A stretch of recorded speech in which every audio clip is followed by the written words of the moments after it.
Hi, I'm Callie and welcome to Kapowski Reads, and I am a woman with a plan. Kind of.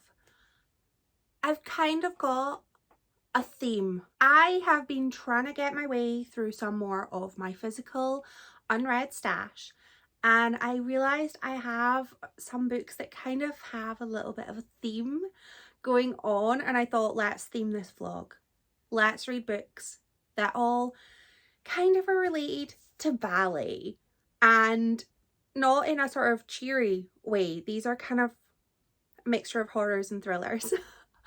I have very much been into horror surrounding like dance and darkness surrounding dance. So if you have any book recommendations that feature dance, like specifically ballet, let me know, because I would love to know. I've been watching a whole bunch of films and that's what I want. But these are the books I'm going to be reading in this video, and hopefully books I'm going to be loving. I'm starting with a reread. I already know I love I Feed Her to the Beast and the Beast Is Me by Jameson Shea. This was one of my favourite books of 2023 and I'm sure I'm going to love it just as much this second read around. I also have the second book in the series, I Am the Dark That Answers When You Call. I'm intrigued by this because I finished book one not realising that there was going to be a book two. It just kind of felt like it didn't feel like there needed to be one. So I'm intrigued to see what happens with this. And the rest of my books are kind of thrillers. I have got The Turnout by Megan Abbott. This comes to me highly recommended. Not this book specifically, but this author. And I had a friend recommend, she has a book that I think is gymnastics themed, and I realised, oh, she has a ballet one. Let's read that. And that is why I have this book. And the final book is The Ballerinas by Rachel Kapelk Dale. I don't have the cover I wanted. There's a different cover of this and it's kind of pastels and cute. And I have this and it's still a cute cover, but it's not pastels and I like a pastel. So these are the 4 books I am planning to read in this vlog, and I hope I'm gonna love them. And yeah, that's pretty much it. I have no other plans life-wise. Like, I don't even really plan on leaving the house. So I don't know if this is going to include anything other than books. I apologise if it doesn't. Sometimes I'm just really boring and I want to stay at home and read my books. And that's about it. So let's read these and hopefully I'm going to have the best time.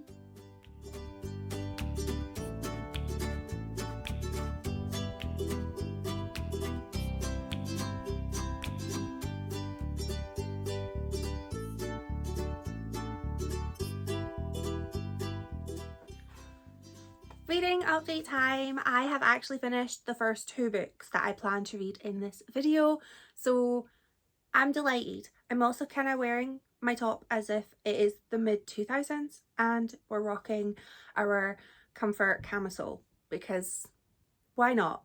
I finished both of my Jameson Shea books, I Feed Her to the Beast and the Beast Is Me, and I Am the Dark That Answers When You Call. I am going to start with the first book. This is a duology, but I'm not going to be giving any spoilers, so do not fear. This was a reread for me. This book focuses on Laure, who is an extremely talented ballerina in Paris, and she faces a whole lot of racism at her company, and she is constantly being overlooked in spite of being objectively the most talented dancer at her school. She ends up finding herself in the catacombs of Paris. There's a river of blood, and she makes a deal with what turns out to be an eldritch god. She doesn't make a deal for, you know, extra talent. No, she already has that. She makes a deal so that people actually listen to her, so that she can be persuasive and get people to just watch her, come to their own conclusions, but just watch what she has to offer. And that's what kind of made me feel that Laure was a bit of a like morally grey, because, you know, there was a manipulative deal that she made, but also at the same time, can I blame her for making it? No, she didn't. She didn't lie. She didn't cheat. She didn't claim anything that wasn't hers. She just made people pay attention to what she was offering and kind of got what she kind of earned. She earned her everything that she got. I loved this book. This was a reread for me and I loved it the first time. It was one of my favourite books of 2023 and I loved it just as much the second time through. There is some found family in this. We have some other people in Paris who have made similar deals and they form this kind of unit and they have this gorgeous friendship. It's very beautiful, it's very supportive, it's just so nice. There are also some tragedies that happen in this book and Laura is sort of forced to look at people and see if they truly are who she thinks they are, and there's a lot of learning that the main character goes through and I just found her to be so endearing and so strong and just so focused. She knew what she wanted and she went out to try and get it, and I loved there is a sort of, I would want to say magical land, it's not. There is this special place underneath the catacombs through the River of Blood where all of these people who've made these special deals get to go, and it's just this beautiful garden, like a poison garden. I'm a sucker for a garden, especially a poison garden, and it just was so visual. Reading this, I could really just see Elysium and see the catacombs and see the ballet studio. It was beautiful, it was whimsical, it was very emotional and just beautiful. I love this book. I still love this book and I will be reading this book over and over and over and over and over for years to come because I love it. I then read book 2. I didn't realise that this book, actually on the last page, it did say that the Eldritch God would return, and I thought, oh, that's just how the book ended. I didn't actually for any moment think there was going to be a second book, because this book ends. It ends in a very concrete final way that didn't feel like there was a story left to be told. Oh, before I forget, this book also includes toxic friendship, which is one of my favourite things to read. So, highly recommend. Book 2, I Am the Dark That Answers When You Call. This book picks up almost immediately after book 1.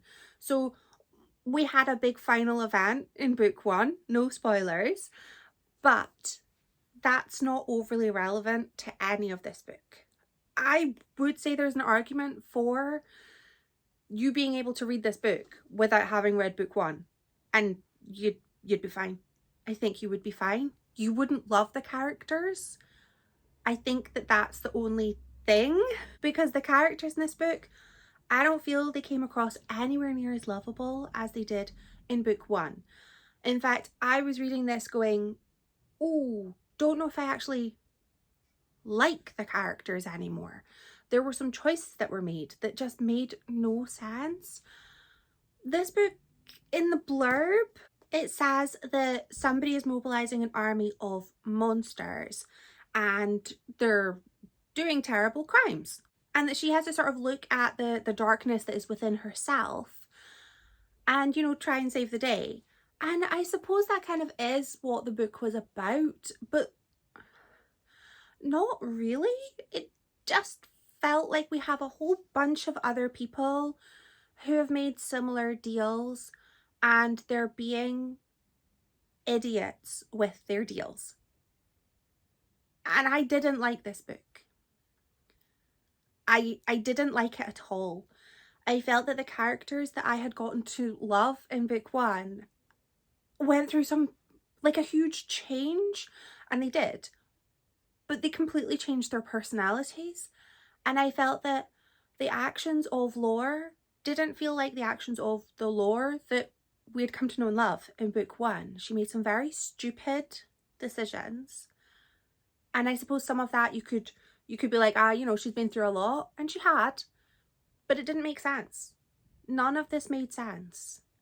And I was reading this book just going, I hope it gets better.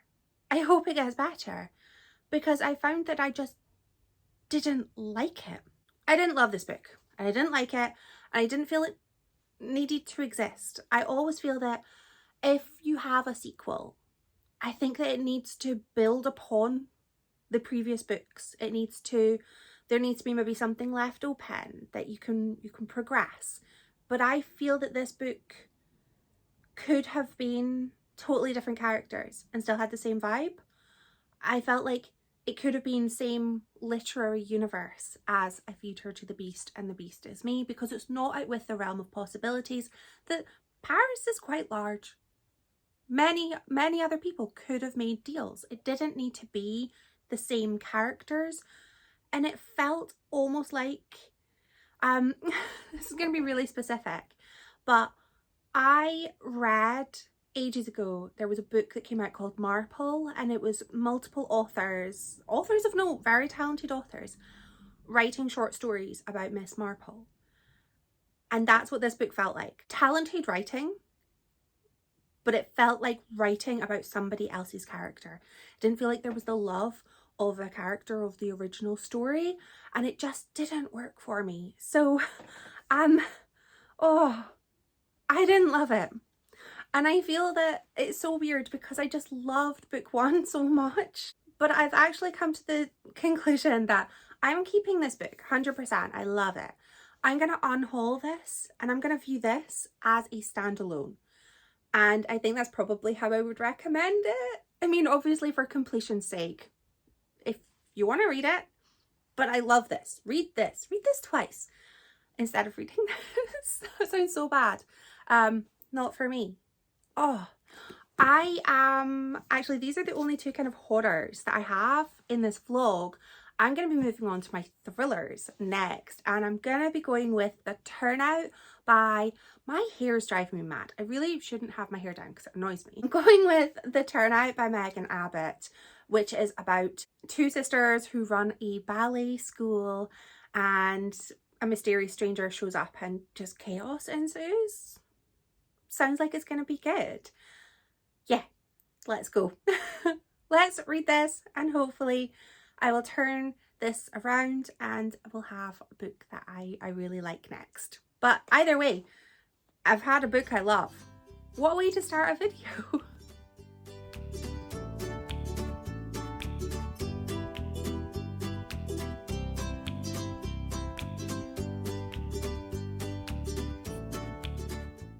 Another book down, I have finished reading The Turnout by Megan Abbott, and I hope that this is not the beginning of a downward spiral, because I didn't like this book either. This book is, it's supposed to be about, we have two sisters that had grown up kind of being attached at the hip, grown up doing ballet. One of them has married a childhood friend, and they kind of lived their lives as a trio. And one day there is a terrible accident at their ballet studio. I think we can tell from the front cover what happens. There is a terrible fire. Luckily nobody is hurt.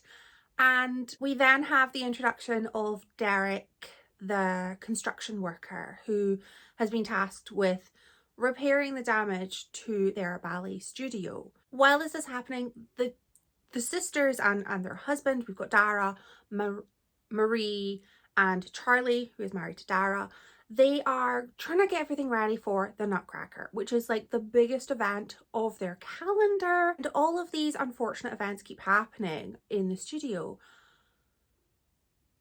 That's what this book was supposed to be about. But really what I felt this book was about was construction. As in construction work, not constructing a novel, building a studio. There was a lot about the building of this studio, and I didn't care about that. I was here for the drama. I was here for the intrigue. I was here for the, oh, what is this mysterious stranger, i.e. Derek, gonna do? And I feel like it was really obvious what Derek was up to, because he walked in waving his big red flags for all to see. And I felt there was no tension because it felt very obvious what was gonna happen. I didn't like any of the characters. I felt the relationship between the sisters, Dara and Marie, was very interesting. I would have liked to have had a little bit more of that. A little bit more about their sisterly bond, a little bit more about their relationship with Dara's husband Charlie, how this sort of trio worked. And I felt we were just kind of plonked in with very little explanation, and from an outsider, yeah, it felt a little unusual, but it didn't really feel like it was key to the plot. It just felt like a bit of an afterthought. I loved the writing style of this book. That is the only thing that kept me going. That and the fact I couldn't find a spoiler on Goodreads. I really liked the way that this author had written the story. I just didn't like the content of the story. I liked the way they kind of captured some like horrific descriptions. It felt very visceral, and I really liked that, but I just didn't like the story. I wanted to know the twist, because I felt that the twist of the story couldn't just be what Derek was up to, because that was so obvious that when it was revealed, I was like, yes, what did we think was happening? So I kept reading because I wanted to know what the twist was. And when it came, I was like, okay. I wasn't wowed. I also think I'm extra grumpy about this book because I had a migraine and I couldn't really read, and I wanted to read. So when the migraine lifted, I was like, I'm going to read my book. And then I was disappointed by my book, which I think is extra bad, because I'd look forward to reading, and then to be rewarded with, I am going to give this 1 star. I thought I was going to give it 2, but I think that's just being like far too kind. I don't think I can truly give this book a 2 star because I didn't like it, and I didn't like it. I feel that this story could have happened anywhere. It didn't feel like the ballet was relevant to the story. I don't necessarily need the ballet to be integral to the story, but it needs to be relevant. Otherwise, it's just like plopped on. And I felt like this could have taken place anywhere. It didn't need to be a ballet studio. It could have been a mechanic garage. It could have been a family greengrocer. It could have been a salon. It didn't need to be a ballet studio. And that's kind of what I feel disappointed me the most, is that I was kind of promised a thrilling thriller set among the world of ballet, and that the Nutcracker was going to be relevant to the plot, and it really wasn't. We just got to see poor Bailey, who had been cast as Clara, getting tormented by her classmates that didn't get picked for the role, and that didn't feel like it was tied in to anything, and it just did not work for me. This author has a whole bunch of other books that I'm still thinking I will read other books by her. I have seen a few reviews that say that this is kind of her weakest story, so let's just say I started at the bottom and I'll work my way up. And yeah, hopefully my next book is more what I'm looking for. I will tell you what it is now. It's The Ballerinas by Rachel Capelk Dale. This, I believe, is going to be more of a toxic friendship story. I've already got my bookmark in. I'm ready. And yeah, I'm hoping that this can make up for having a couple of kind of lackluster books, and we can end this vlog on a bit of a high. That is the goal. I will report back when I've read it.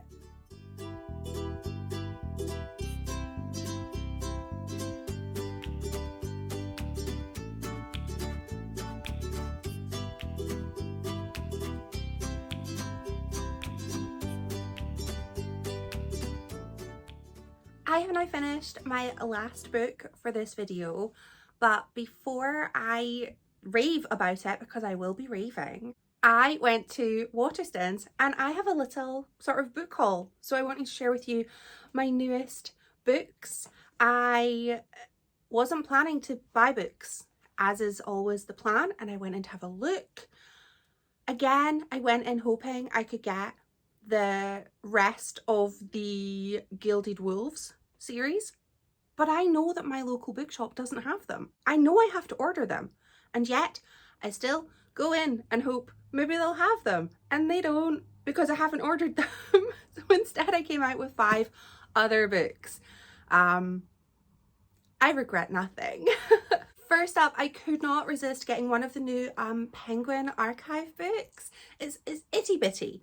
I have only read one book by Muriel Spark, but I really enjoyed The Prime of Miss Jean Brodie, and I thought, why not? Like, I'll take a gamble on a teeny tiny book by an author I've enjoyed one time before. But I just really loved these editions. They're so pretty and they're so minimalist, but that's not really a style I tend to gravitate towards, but I judged it by its cover. I thought it was cute. I got it. I was also kind of in the mood for horrors. The horrors. So I went to the horror section, which is quite small, but they had a few books on offer that sounded pretty good, and I got Blood on Her Tongue. This is a kind of gothic horror focusing on siblings, and it's historical, takes place in the Netherlands, and it's meant to be quite gory, and I'm not going to read it during lunchtime, but I'm excited. I got Lost in the Garden, which I have wanted to read for quite some time. I don't remember what it's about, but I know it's sort of it's meant to be like a little bit disorienting, which is what I love in a book. And we've got a missing person, and we've got secrets and investigations and weirdness. Basically, I heard this book was weird and creepy, and I thought, that sounds like something I would love. I got The Sacrifice. I think I've read from this author before, or I've wanted to read from them before. Maybe I got a library book. I don't remember. I think maybe, did they write The Bone Witch? I don't know.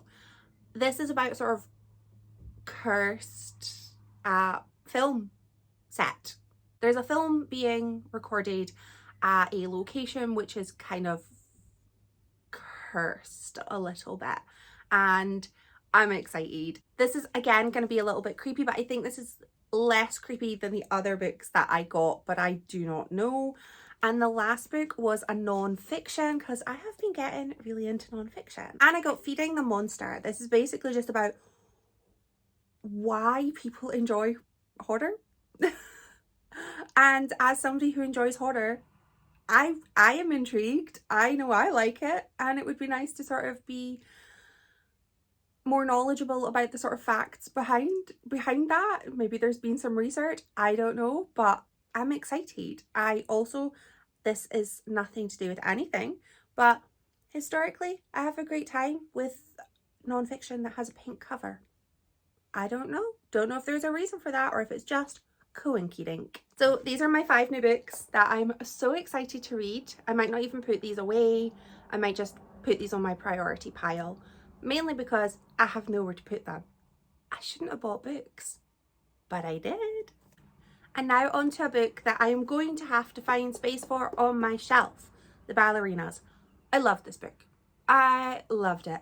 I am giving this like 4.5 stars. It's not quite a 5-star, but I measure that with my heart, and I can't explain why it's not a 5-star, but it is close. This book focuses on a trio of friends. We have a protagonist. Her name is Delphine.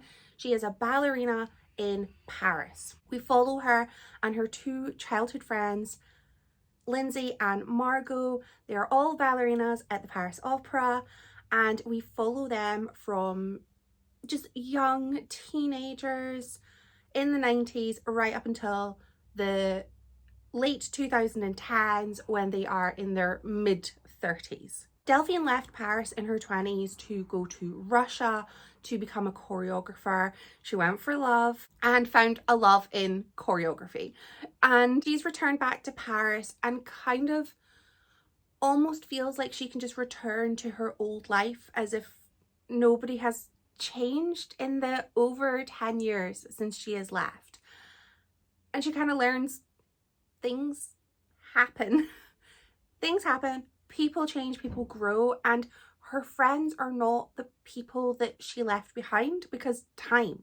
So Delphine is trying to sort of claw back some of her old life. All the while, there's a secret threatening to be revealed. Delphine is hiding a secret. We don't know what the secret is, but it is sort of teetering on the edge of being exposed, and Delphine is just like, I don't want that to happen.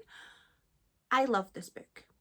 I love the characters. I am a sucker for a found family story, which this kind of was. This trio had formed their own little family in the ballet school because they had to. And they are so close and they are so supportive, and they're also very competitive with each other. And it felt very realistic, and I really enjoyed reading about how their friendship had changed throughout the years. I also liked that they were very flawed. Each of these main characters were terribly flawed. I don't know if you'd want to be friends with them in real life. They didn't seem like they were the best kind of friend to have, but they loved each other. And I loved reading about it. The book took place over sort of 3 different distinct time periods. We get to see them when they're just teenagers, when they're trying to get their first sort of taste of success. We get to see them when they are almost like at their peak, and we get to see them now when they are older and approaching the end of a sort of career in ballet slash just enjoying a career in choreography. There's also romance in the book, and I wasn't sure about the romance, but oh yes, I loved what happened there. The book focused on a lot of toxic elements surrounding ballet, including quite a lot of misogyny that was kind of rampant in this book, and I really liked the way that it was handled. It was handled very tastefully and respectfully, and I felt that it seemed maybe not too realistic, but an idealized version of realistic, if that makes sense. The twist in this book, the last 30 to 40 pages of this book had me just gasping. I had to finish the last 20 pages of this morning because I needed to go to sleep, but I didn't want to go to sleep. I wanted to stay up and finish this book because a huge event happened, and I was like, amazing. I love this book. I love the characters. I love the writing style.